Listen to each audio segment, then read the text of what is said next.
Hey, everybody, it's the Sactown Sports Kings recap show here on a Wednesday night. Not so much a happy hump night tonight. It's a tough loss. Let's be honest. It's a tough loss for the Kings. 120-117, Hawks win. And let's start off with one of the questionable calls at the end of this game, because I know a lot of people will want to talk about this and address this.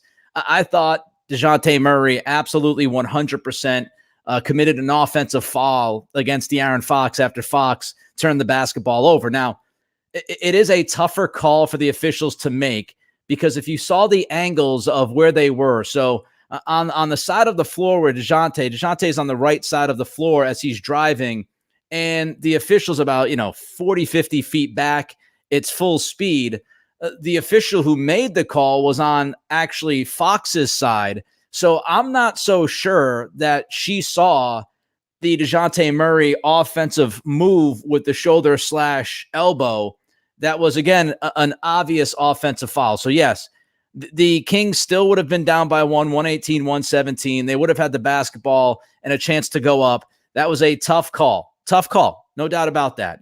There's no doubt about the fact that call, I thought, was missed. Now, some of the other calls, I honestly did not think the officiating crew did that bad of a job tonight. And I know people might go, oh, you're crazy, Nick. But, that stretch in the third quarter when the G1C was just booing them out of the building, I didn't think those calls were bad. I thought the only questionable call was the bang charge block call, with Hunter. I thought that was the only call that was suspect in that stretch. I thought the foul during the Keegan Murray 3 was the right call. The contact happened before the release of the shot, which Katie talked about during the game on NBC Sports California. I thought the foul on Malik Monk as he was cutting to the basket by Bogey was done actually before the catch. So I thought that was the right call. So I really didn't have much of an issue with the officiating overall. Obviously, you go to the final 30 seconds, final minute, and that missed call on Dejounte Murray is a huge call. But when you look at it, you look at the fouls, 21 fouls on the Hawks. There were 20 fouls, actually 19 fouls on the Kings. If you look at the free throws, the Kings shot 27 free throws. The Hawks shot 22 free throws. So I thought all in all, it was okay. Now, as far as the other stuff, the reason why the Kings lost this game to me comes down to two factors. Number one, failed execution at the end of the game. Now, Rami and I talked about this on the show, that the Kings had become closers, right? The foxy finish from last night. They had become, this closer mentality of a basketball team when, they finished strong and they were able to execute in the most important moments. And I thought tonight that the Kings failed to execute in some of the bigger moments. Domas, I'm talking about execution at the free throw line. And I know it's very difficult because the Kings literally made every single free throw in this game until Domas stepped up to the line and missed those two late in the fourth quarter. They were 25 for 25 in this game, and then Domas misses back-to-back free throws. The Kings had a chance to go up 3 at that moment, and that just really kind of changes how this game is played towards the latter part of the fourth quarter. So you missed the free throws. You had Herter try to do too much at one point. He had a careless turnover. And obviously you had Fox getting stripped by Murray. Again, the call that was missed on the other end, but Fox has the basketball. He's got a chance. You're down by 1. Fox in that spot all year long had come through and played great. And, he turns the ball over and you have an issue. So failed execution in the final 90 seconds or so of this basketball game really, really hurt the Kings. The other part of it, honestly, and this is going to sound almost like a cop-out, but I just thought, they say it's a make-miss league. Doc Rivers loves saying it's a make-miss league in the NBA. And honestly, I thought the Kings just missed a bunch of makeable shots tonight. I mean, they scored 117. I thought the Kings could have easily scored 140 tonight. They missed so many bunnies in this game. In the first quarter, they missed, 5 or 6 shots within 3 or 4 feet. In the first half, they had to miss 9-10 shots that were almost point blank. Even late in the game, Domas missed 3 shots within 5 feet. The free throws that he missed, let's not forget, he's point blank range. He misses off the glass right at the rim. If he makes that shot, he only has 1 free throw. and it doesn't kill you as much. But he misses the bunny. Then on top of that, he misses both free throws. So instead of having a 3-point play, an opportunity, you come away with 0 points. Just an absolute killer in a game that you lose by 3. So, Domas missed that one up close. He then came down and missed another one up close. Then he got with, I don't know what it was, 25, 30 seconds left, whatever. He gets the offensive rebound, and he misses that little push shot about 5 feet out from the rim. And I thought that was really characteristic of the entire game.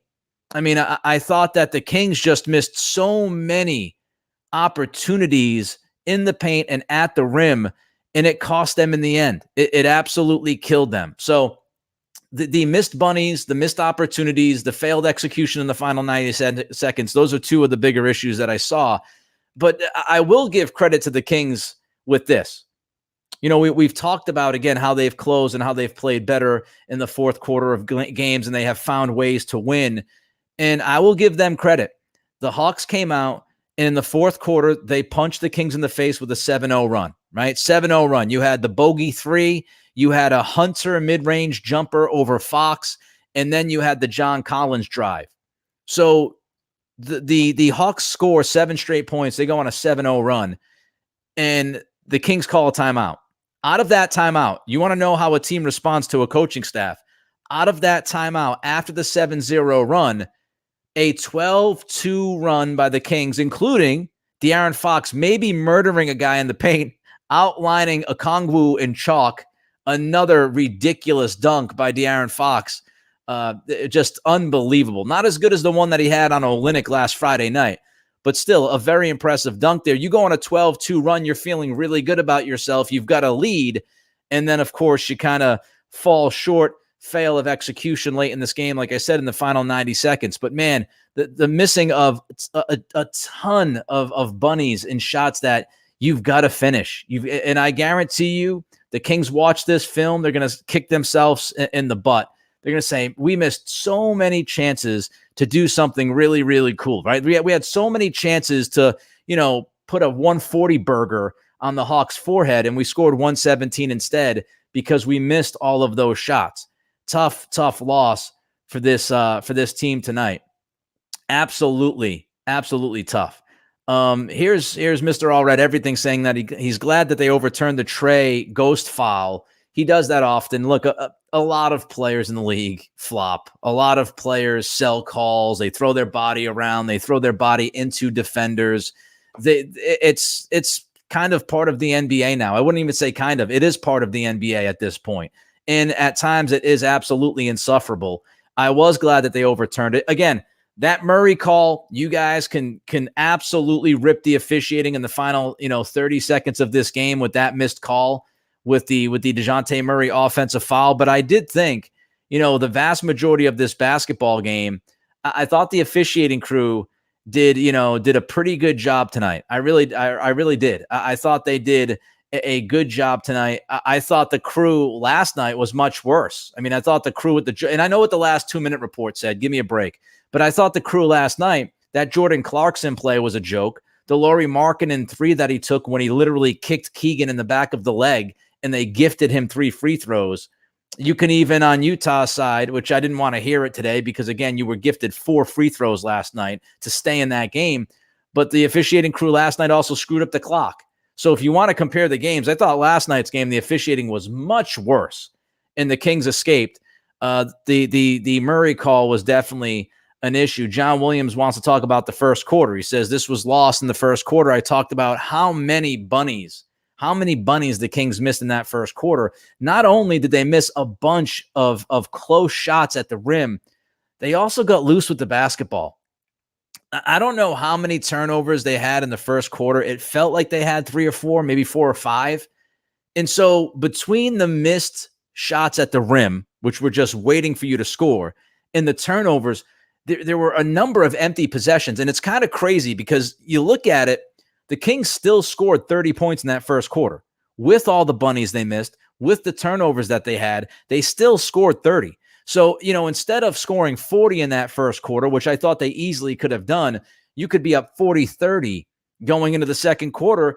And that's a huge difference, as John points out. The first quarter was not a great start. It was not a great start defensively. It was not a great start offensively. And, those things will come back and haunt you when we talk about 3-point games. By the way, I hope all of you are safe tonight with the storm out there and the rain and the winds. I know I'm getting gusts here. If we just black out quickly, I lost power. Hopefully that doesn't happen, but I hope all of you guys and gals out there are doing really well during this Sactown Sports Kings recap show. Another issue that I noticed tonight, just not enough stops. Just not enough stops for this Kings defense. They struggled, I thought, defending Trae Young. And I know Trae Young had, 5 turnovers, but I actually thought, and look, Trae Young drives me nuts. Watching him sometimes it feels like it's an exercise. But Trae Young, I thought, played a good game. He only took 12 shots. He didn't force many shots at all. He took 2 threes all night. I don't know how many times that has happened this year, but Trae Young only taking 2 threes is amazing to me. He shot 7 of 12 from the floor. He shot 6 of 7 from the free throw line. And I thought the Kings had issues at times defending Young, staying in front of him because he's very shifty. I thought at other times they gave him a little bit too much space. I thought at other times they gave him too much attention. I mean, there were moments in this game where Trae Young is driving on one side of the floor, dribbling on one side of the floor, and the floor is literally tilted that way by the Kings defense. Like literally everybody, every defender is paying attention to Young, and you get 3 or 4 guys almost trying to defend Young. And meanwhile, you have 2 Hawks who are wide open on the perimeter. And I thought some of that attention to Young, which I understand because it's tough to stay in front of him, but I thought that the Kings at times paid too much attention to him. I thought they overhelped at times, and I think that led to some of those open shots. And that's why the Hawks, who are not a very good 3-point shooting team, they hit 10 threes tonight. They took 30, which is a big number for them, and they hit 10 of them. Meanwhile, it was kind of the inverse for the Kings. We've talked to Coach Jay Triano on the show, Rami and myself, Monday through Friday, 3 to 6. We talked to Coach Triano several weeks ago, and he stated, look, the goal is for this team to take 10 threes a quarter. They want 40 threes a game. And tonight, they shot 10 of 25, so they only took 25 threes, and that's a big deal. Again, the Hawks are not a very good shooting team from distance. They don't take a ton of threes, and the fact that the Hawks were able to cancel out the Kings from 3 is gigantic. The Hawks hit 10 threes, you hit 10 threes. If you tell the Hawks you're going to cancel out the Kings at the 3-point line, they would have felt very good about their chances to win this game tonight, and that's exactly what they did. So not enough stops. Atlanta shot 53.6% from the field. Too much attention to Young, as I mentioned. Another issue, and I want to bring up Mark Rodriguez here because he talks about how, certain guys looked exhausted.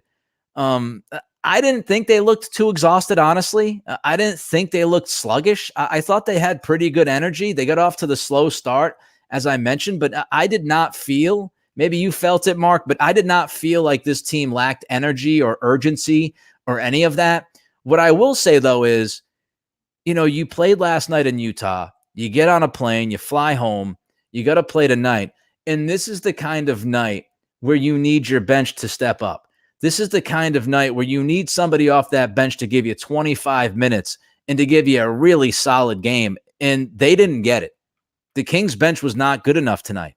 The Kings bench only scored 18 points tonight. And half of those 18 points came from Malik Monk. I mean, that's, here's an issue that I think I will likely talk about on tomorrow's show with Rami. And I'll give you a bit of a preview here. They have been unable, the Kings, Coach Brown, they've been unable to find, an 8th and 9th guy, and really an 8th guy, right? They keep swapping everybody in and out. Like, Davion's playing, that Malik Monk is playing. Outside of that, it's a constant turn. And we saw tonight, Terrence Davis, for example, he had not played in 5 games, I think it was. He was like a DMP in 4 of the last 5. He's one of the first guys off the bench tonight, and he gave you nothing. He goes out there, he plays a few minutes, he gives you nothing, he's back down on the bench.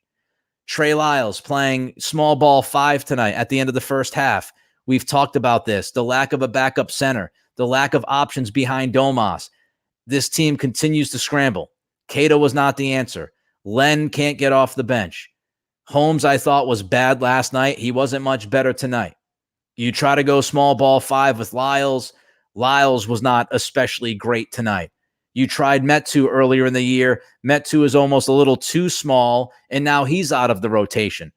Monte McNair has like one priority to me at the top of the list heading into the trading deadline. It is to add a legitimate backup big man for this team. I've been saying it from the beginning of the season. I said it in the offseason. My main concern was lack of size and lack of depth with the size on this team. And we've seen that actually come to fruition. They desperately need a second big to help Domas.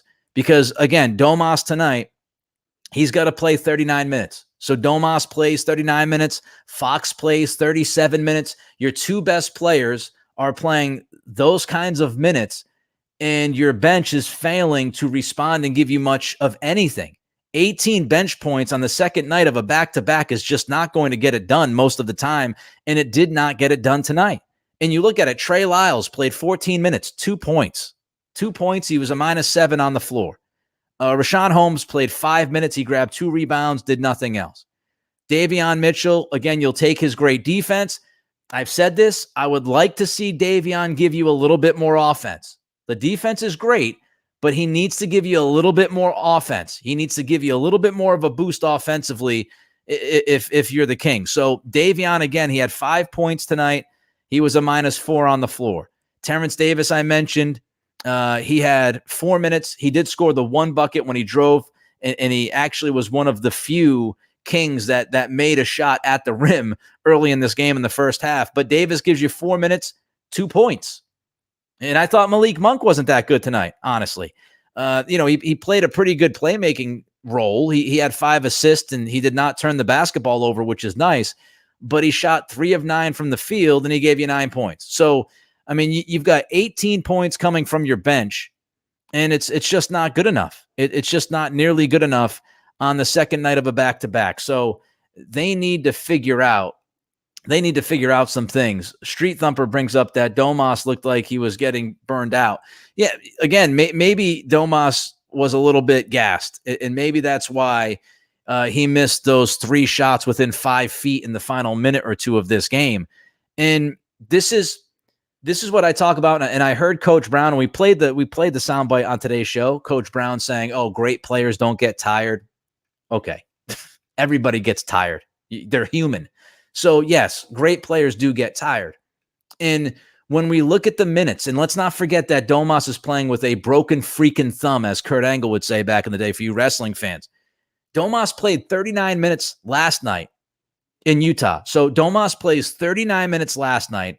He goes for 21, 14, and 8. He's so ridiculously consistent. It's unbelievable. Last night, he goes for 21, 14, and 8, 39 minutes. Tonight, 20, 14, and 8, almost the same exact line, and he also played 39 minutes. So both games of a back-to-back, last night and tonight, he played 39 minutes. He gave you 21 points last night, 20 points tonight, and he gave you 14 boards and 8 assists in each game.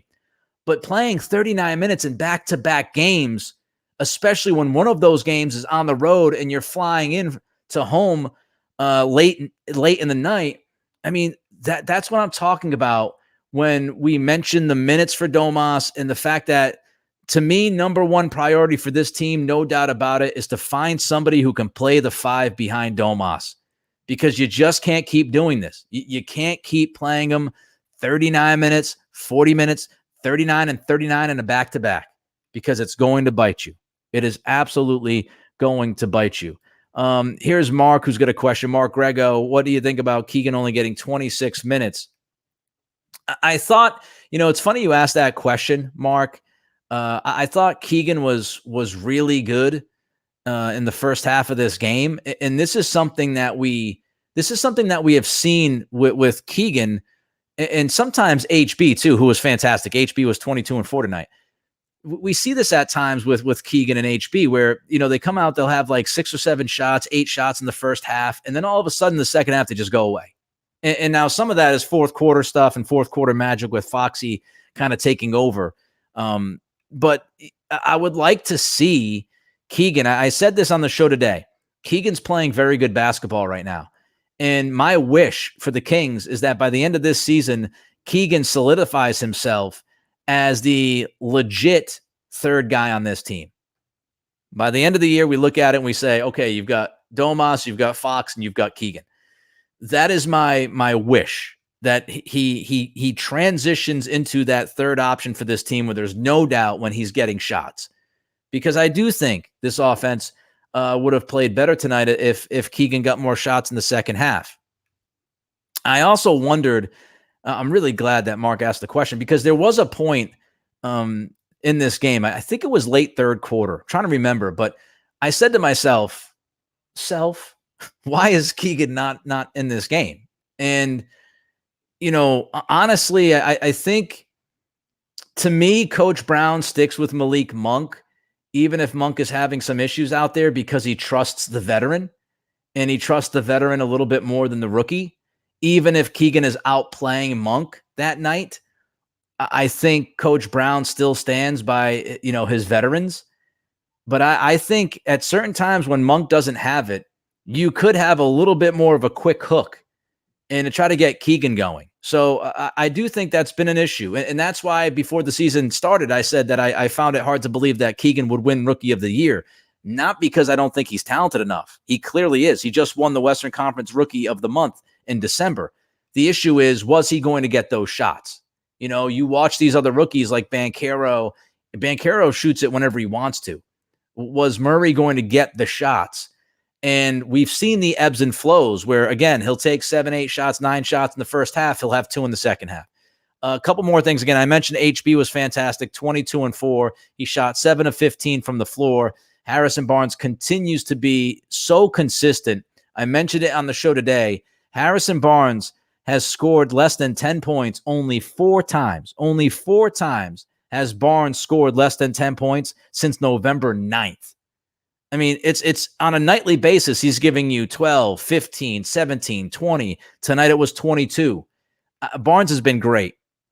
And that's awesome because he started awful. His first couple of weeks were dreadful. And I thought Kevin Huerter played well tonight. 24 points, 5 assists, 3 rebounds, 8 of 15 from the floor, 4 of 9 from 3. And we've started to see Huerter get that 3-point stroke back, which is fantastic for this team. So, it was, to me, it was really a situation where you had some early turnover issues, which killed you, and fail of execution in the last 90 seconds or so. And the fact that you missed so many bunnies early on in this game, and really so many bunnies early and late, just absolute killers. Next game coming up is on Saturday, and that is against the Lakers. LeBron James did not play tonight, but interestingly enough, the Lakers did win tonight. They beat the Heat down in LA, and without LeBron, let's see what happened in that game as we get ready for Saturday night. Schroeder, of all people, Dennis Schroeder scored 32 points tonight. Meanwhile, Westbrook was fantastic off the bench. Westbrook went for 21, 8, and 9. So he was a plus 12 tonight. So yeah, I mean, that's a terrible loss for the Heat going against a Lakers team without Anthony Davis, without LeBron James. And you had Jimmy Butler, you had Adebayo, you had Kyle Lowry, and the Heat lost 112-109 in LA.